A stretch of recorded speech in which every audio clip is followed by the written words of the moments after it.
نیکی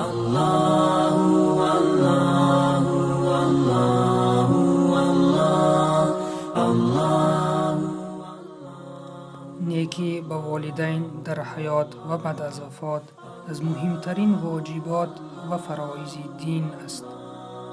نیکی به والدین است که الله سبحانه و تعالی در قرآن در آیات زیاد به آن اشاره فرموده است.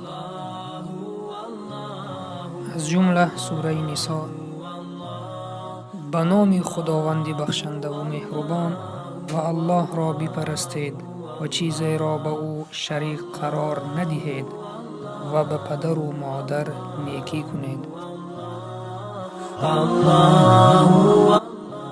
در سوره دیگر خداوند مهربان می فرماید: پروردگارت مقرر داشت که جز او را نپرستید و به پدر و مادر نیکی کنید.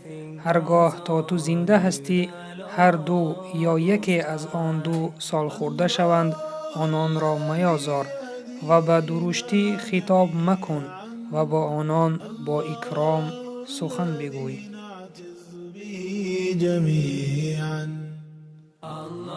در برابرشان از روی مهربانی سر خاکساری خم بکن و بگو: ای پروردگار من، همچنان که مرا در خردی پرورش دادند بر آنها رحمت آور.